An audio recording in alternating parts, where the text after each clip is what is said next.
Já vimos que os corpos, quando são aquecidos, quando eles têm uma determinada temperatura, as partículas no interior desses corpos começam a oscilar, começam a ter um movimento. E esse movimento não pode ser arbitrário, ele tem que seguir um padrão discreto, certo? Porque ele vai emitir em quantos de energia. A gente vê essa radiação emitida por objetos aquecidos como um espectro contínuo, que é o espectro de corpo negro. No entanto, a gente vê como contínuo porque a constante de proporcionalidade para esses quantos de radiação é muito pequena, que é a constante de Planck. No entanto, temos também outro tipo de radiação, e são as linhas de emissão e de absorção. Vamos nessa aula descrever como é que essas linhas são formadas. O espectro contínuo se forma quando eu tenho um corpo aquecido. O que vocês veem aqui é uma lâmpada incandescente como aquela que vocês têm nas suas casas. Passamos essa lâmpada por uma fenda e depois, a lâmpada vai conter todas as frequências, certo? É como se ela fizesse aquela integral em todas as frequências. E para tirar, então, separar as frequências e obter o espectro de radiação de corpo negro, passamos essa radiação por um prisma. Nesse momento, a luz está se comportando como uma onda e está se desviando para cada comprimento de onda em uma direção diferente. E então temos um espectro, como aquele espectro contínuo que se forma no arco-íris, por exemplo. Muito bem. Isso aqui foi o que estudamos na aula anterior, mas nem todo o espectro é contínuo. Se o material que está sendo aquecido é um material muito rarefeito, ele não forma um espectro contínuo, ele forma um espectro discreto. Então, pensa, por exemplo, num gás com uma densidade muito baixa, as partículas estão separadas umas das outras, e se passa uma descarga elétrica através desse material. O que vamos enxergar, então, são linhas de emissão, são algumas linhas brilhantes num fundo escuro. A gente faz esse tipo de experimento no laboratório, com alguns tubos que contêm diferentes gases, como, por exemplo, hidrogênio, certo? E coloca esse em uma diferença de potencial, aquele tubo, e consegue enxergar quais são as linhas de emissão desse determinado material. As linhas de emissão que se observam, então, têm essa forma. Aqui há diferentes elementos químicos: mercúrio, hidrogênio, sódio, oxigênio, hélio, argônio, etc. O interessante aqui é que vocês percebam que cada elemento químico tem a posição das linhas de emissão é diferente para cada elemento químico. A linha de emissão e também de absorção dos elementos químicos são impressões digitais desses elementos. Se eu enxergo uma linha de emissão ou um conjunto de linhas de emissão, como, por exemplo, as do hidrogênio, em algum corpo astronômico que eu estiver observando, é a identificação clara de que esse objeto possui hidrogênio na sua composição. Certo? As linhas de absorção. Para entender as linhas de absorção, imaginem o caso onde vocês têm um gás e atrás desse gás existe uma fonte de radiação, um corpo negro. Para o caso, imaginemos então uma lâmpada. A lâmpada está emitindo radiação em todas as frequências, como um corpo negro. Já vimos duas transparências atrás, como seria o espectro dessa lâmpada, certo? Agora temos um gás no meio dessa radiação. Acontece que as partículas dentro desse gás, os átomos que compõem esse gás, vão absorver essa radiação, certo? Eles estão sempre absorvendo e emitindo, absorvendo e emitindo. Então, nesse caso, vão absorver essa radiação e, depois de passar a radiação resultante através do prisma, o que eu vou enxergar, então, é ainda o espectro contínuo, claro, o espectro contínuo correspondendo a essa fonte luminosa, com umas linhas escuras. Essas linhas escuras são as linhas de absorção que me dicen cuál es la composición química de esa nube de gas que está no medio da minha fonte luminosa, entre minha fonte luminosa e o telescópio, ou então do observador. Esses são exemplos de linhas de absorção. Então, vocês veem um espectro contínuo e vocês veem as linhas superpostas a esse espectro contínuo, linhas escuras superpostas ao espectro contínuo. Se vocês veem a posição das linhas, ela está exatamente na mesma posição onde estão as linhas de absorção. Não teria como ser diferente, certo? É o mesmo elemento. Assim, as linhas espectrais de emissão e de absorção são utilizadas na astrofísica para determinar a composição química dos objetos. Falamos já dessa pessoa, Gustav Kirchhoff, meu xará. Ele é alemão, nasceu em 1824, morreu em 1887. Ele foi quem fez a proposta da existência de um objeto que ele chamou de corpo negro, certo? Mas ele deu mais contribuições a esse estudo da radiação. Pois bem, faltava então no século XIX, quando ele estava fazendo seus trabalhos, uma teoria para explicar os espectros observados no Sol e nas estrelas. Como que se utilizava a espectroscopia para extrair informação desses objetos? Faltava uma teoria por trás disso, certo? Então faltava compreender como se formavam essas linhas. E esse estudo levou posteriormente ao estudo da teoria microscópica da matéria, ao estudo do átomo como tal, que ainda veremos nessa aula. Pois bem, o Kirchhoff propôs 3 leis, que são as que discutimos agora há pouco, certo? Um objeto no estado sólido, líquido ou gaseoso, mas o objeto tem que ser denso e estar sobre uma pressão alta, aquecido, irá produzir um espectro contínuo de emissão. Esse espectro que vocês veem aqui. E esse será meu objeto aquecido. Lembrem-se, ele não é exatamente contínuo, porque o processo que está formando essa radiação também é um processo quantizado. No entanto, a constante de proporcionalidade é muito pequenininha, é a constante de Planck. Um gás de baixa pressão, disse o Kirchhoff nessa segunda lei, e temperatura suficientemente alta, produzirá um espectro de linhas brilhantes de emissão. Agora, esse gás aqui precisa ser muito rarefeito e uma temperatura suficientemente alta, ou então uma descarga elétrica através desse material. Quando observado, então, o espectro contínuo não aparecerá e o que teremos seria um espectro de linhas de emissão. Terceira lei, um gás a baixa pressão, novamente, e uma determinada temperatura que se localize entre uma fonte de radiação, para o caso dessa lâmpada, e um observador, produzirá um espectro de linhas de absorção, como já vimos, né? Superposto ao espectro contínuo. Essas são as 3 leis de Kirchhoff, e o que vemos então é espectro contínuo, uma coisa como essa, com a radiação mostrando todas as suas intensidades para cada comprimento de onda. Temos um espectro em linhas de emissão, máximos, e temos um espectro em linhas de absorção, mínimos. Essas 3 coisas podem estar superpostas, certo? E é, de fato, o que se observa quando enxergamos estrelas. Enxergamos superposição de contínuo com absorção, com emissão, etc. Como fazem os átomos para produzir linhas espectrais?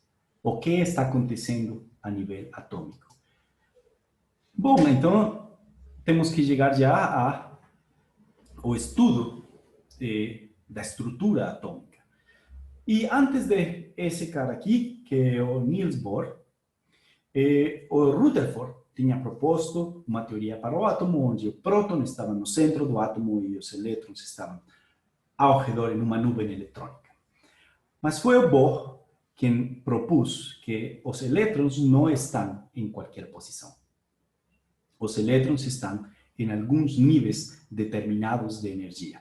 em uma posição determinada por essa energia, certo? Essas são as características básicas, então, do modelo de Bohr para o átomo. Há um estado de energia mínima desse sistema que se chama estado fundamental. Sempre quando vocês escutem estado base ou estado fundamental, é o estado daquele átomo no qual ele tem a energia mínima. E a condição normal dos elétrons orbitando esse núcleo, certo? Há uma energia máxima na qual o elétron pode se desprender do átomo. Nesse caso, o elétron estará ionizado, certo? Então, precisa uma determinada energia para retirar o elétron e ionizar o átomo. As órbitas, veja, estão definidas, podemos entender as órbitas utilizando o momento angular, massa do elétron, velocidade do elétron, a distância ao núcleo atômico, esse é o momento angular do elétron, só que o momento angular dentro desse átomo vai estar quantizado e vai ser igual a n vezes h dividido 2π. Ou seja, eu só consigo ter valores discretos para o momento angular, dando valor 1, 2, 3, etc. para esse n, certo? Então, o momento angular é uma grandeza que também vai se encontrar quantizada. Agora eu posso combinar a força centrípeta, que está em essa equação, massa velocidade ao quadrado sobre rádio, com a força de Coulomb, certo? Porque esse elétron se encontra orbitando ao redor de um núcleo atômico. Está ligado ao núcleo através de uma interação coulombiana. Então, temos essa equação aqui à esquerda, mas temos que o momento angular está quantizado. Então, eu posso, por exemplo, passar essa equação aqui à esquerda, multiplicar a ambos os lados da equação por m, e aqui, então, na esquerda, teria o momento angular elevado ao quadrado, e isso vai dar R, Z, onde é o número atômico, o número de elétrons que esse átomo tem, a carga eletrônica ao quadrado e a massa do elétron, certo? Então, vou substituir o momento angular por aquela quantização do momento angular que o Planck propôs. O Planck não, o Niels Bohr. Então, substituindo isso aqui, eu posso... Bom, essa aqui é a substituição. E a partir daqui, então, eu posso deixar em evidência o R, que vai ser o raio no qual o elétron está localizado dentro desse átomo. E então, o raio está localizado em uma distância que está dada por n ao quadrado, h quadrado, dividido sobre 4π quadrado z, carga ao quadrado e massa do elétron. Ou seja, ele não pode estar em uma posição qualquer. Ele apenas tem posições possíveis, ou órbitas possíveis, que são função de esse n ao quadrado. Esse n vai ser chamado daqui para frente o número quântico principal, certo? Ele vai definir o meu momento angular e também, portanto, vai definir a posição do elétron com respeito do núcleo atômico. É possível também fazer um tratamento similar, agora em termos da energia. O elétron tem energia cinética, porque ele está se deslocando, então teríamos massa vezes velocidade ao quadrado dividido 2, certo? E também temos uma energia potencial coulombiana, que está dada pela carga, agora C E quadrado, dividido R. Muito bem, fazendo algum tipo de álgebra muito simples aqui, eu posso encontrar que a energia para cada nível n está dada por 13,6 z quadrado dividido n quadrado. E isso está dado em eletronvolts, ok? Um sistema é considerado ligado quando essa energia é menor do que zero. Veja, nesse caso, o sistema está ligado, certo? À medida que eu aumento n, nessa equação daqui, então n vai ficando muito grande e esse termo aqui vai ficando muito pequeno, certo? Então, esse termo vai tendendo para zero e a energia vai tender para zero. Se a energia fica maior que zero, então o elétron já não está mais ligado ao núcleo através da interação coulombiana e fica livre, e o átomo estaria ionizado. Por exemplo, para o átomo de hidrogênio, Z, o número atômico, é igual a 1. E pensemos no número quântico principal, N igual a 1. A energia, então, é 13,6 eletronvolts. Essa é a energia do estado fundamental. Quanto seria a energia necessária para ionizar o elétron do átomo de hidrogênio? Teria que fazer que a energia seja maior do que zero. Ou seja, com 13,6 eu chegaria ao zero um pouquinho mais e ionizaria aquele átomo de hidrogênio. Vamos lembrar, então, que essa unidade, eletronvolts, é 1,6 vezes 10 a menos 19 joules, certo? Já vimos isso numa aula anterior. Então, essa é a definição da energia dentro desse conceito de um átomo com órbitas eletrônicas ao redor do núcleo. No final da aula vamos falar um pouquinho disso, porque essa não é uma representação muito precisa do átomo. Porém, foi a primeira a explicar as linhas espectrais. E por esse motivo tem uma grande importância. E segundo, a precisão desse modelo é relativamente boa. Mas só a mecânica quântica pode nos dar uma descrição muito mais acurada da posição dos átomos, ou seja, não teremos uma posição acurada, certo? Teremos uma distribuição de probabilidades e também da distribuição energética. Para o caso, isso aqui tem uma precisão suficiente como para conseguirmos entender e visualizar o que acontece no interior do átomo. Como se formam as linhas? Bem, se eu tenho esses níveis eletrônicos possíveis, devido a um momento angular que se encontra quantizado, isso quantiza a posição dos elétrons e quantiza também a minha energia. Então, se ao interagir um material como hidrogênio com radiação que está chegando sobre ele, os elétrons vão ganhar energia, certo? E quando ganham energia, eles sobem de um estado N1 para um estado N2, por exemplo, ou de um estado N2 para um estado N3. Mas eles não vão absorver energia em quantidades arbitrárias também, não. Eles vão absorver energia em unidades quantizadas, certo? Dependendo de quanta energia seja necessária para passar de um nível energético para outro. Muito bem, depois que eles pulam para cima, eles vão voltar. E no momento que voltam, eles radiam. E radiam exatamente a mesma energia que absorveram. Interessante, né? Nesse momento, eles vão formar as linhas de emissão. Então, nessa equação aqui, dentro desse quadrinho vermelho, eu tenho a diferença de energia. Veja, Hni é energia, certo?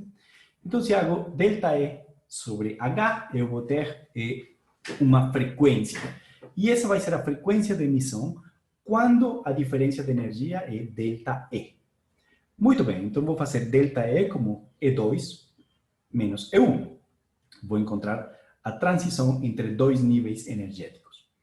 Isso vai dar 13,6 dividido H, multiplicado por Z, o número atômico ao quadrado, e o que é mais interessante é o que está aqui dentro dos colchetes. 1 dividido N1 ao quadrado, menos 1 dividido N2 ao quadrado. Lembrem-se, os estados energéticos dependiam do inverso do número quântico principal ao quadrado.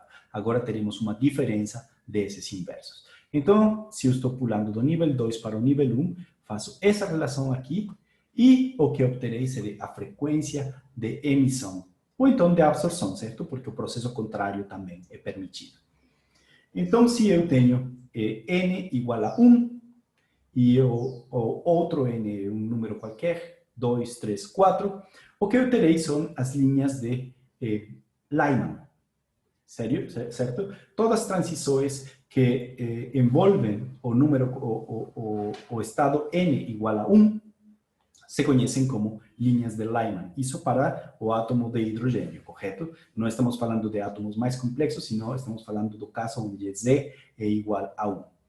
Quando N é igual a 2, e eu tenho transições entre N igual a 2 e qualquer outro nível energético, exceto n igual a 1, porque n igual a 1 é a série de Lyman, certo? Então, n igual a 2 e qualquer outro nível de energético, eu tenho as linhas de Balmer, H-alfa, H-beta, H-gama, uma série de linhas que se encontram dentro do espectro visível. E por isso que essas linhas são conhecidas como H-alfa, H-beta, H-gama. Elas são mais familiares por estarem dentro de uma parte do espectro que coincide com a sensibilidade dos nossos olhos, certo? A gente não pode, por exemplo, em um laboratório, enxergar com nossos olhos as linhas de Lyman, porque elas estão no ultravioleta, nem tampouco as seguintes, as que têm a ver com o número quântico principal 3, e transições com outros níveis energéticos, que se chamam linhas de Paschen, porque elas estão no infravermelho. No entanto, as linhas de Balmer, elas coincidem com a sensibilidade dos nossos olhos, e são as que são mostradas aqui nessa figura à sua direita. Então, essa vermelhinha é H-alfa, H-beta, etc., etc., certo? Essa figura mostra as linhas de Balmer em absorção e em emissão, e essas figuras aqui embaixo em absorção. A posição da linha é exatamente a mesma, certo? Então, temos 3 séries de linhas de absorção e de emissão para o átomo de hidrogênio, para os 3 números quânticos principais. Também teremos mais, obviamente, só que as que são mais comuns são essas daqui. Uma outra forma de visualizar o átomo de hidrogênio e todas as transições possíveis está dada nessa figura aqui. Vamos começar da esquerda para a direita. Então, veja, aqui eu tenho vários níveis energéticos, 1, 2, 3, 4, até a energia acima de 13,6 eletronvolts. Se a energia é menor do que isso, o elétron se encontra ligado ao átomo de hidrogênio. Se a energia é maior do que isso, eu vou conseguir ionizar o átomo, certo? Vou deixar o elétron livre e o átomo fica ionizado. Se a transição energética de um elétron se dá de um N maior para um N menor, eu irei ter linhas de emissão. Se a transição se dá de um N menor para um N maior, eu irei ter linhas de absorção. É claro, né? É óbvio, se eu estou sugando energia da radiação incidente, o elétron vai pular de um nível menor a um nível maior, o que vou ter vou estar sugando energia daquela radiação incidente naquela precisa frequência, certo? Saindo com energia maior a 13,6, então vou ionizar o átomo de hidrogênio. Todas as transições relacionadas com o nível energético N igual a 1 se chamam série de Lyman. Lyman alfa, Lyman beta, etc. As transições com respeito ao primeiro estado excitado, N igual a 2, lembrem-se, N igual a 1 é o estado fundamental, certo? Com respeito ao primeiro estado excitado, N igual a 2, então, transição entre 3 e 2, transição entre 4 e 2, transição entre 5 e 2, essas se chamam H-alfa, H-beta, H-gama, respectivamente, certo? E, finalmente, transições entre qualquer nível energético e o nível 3 se chamam, me vão dar a série de Paschen. Para o caso, Paschen alfa vai ser a transição entre o nível 4 e o nível 3. Paschen beta entre o nível 5 e o nível 3. E assim sucessivamente. Certo?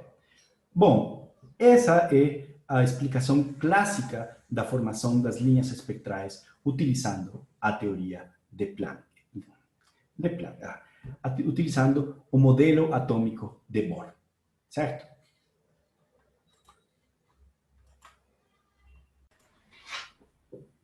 Vamos terminar, então, a nossa aula com essa animação que eu peguei do Bengt Barlet, do Twitter dele. Nessa animação, ele mostra a função de onda de diferentes orbitais atômicos com número quântico diferentes. Então, lembrem-se, quando falamos em termos da mecânica quântica, o elétron também pode ser visto como uma onda, e é uma onda estacionária ao redor do núcleo atômico, certo? À medida que essa onda o número de onda dessa onda estacionária vai aumentando, a energia vai aumentando. A energia dela vai aumentando. Então, cada nível energético significa ir aumentando o número de onda dessa onda estacionária.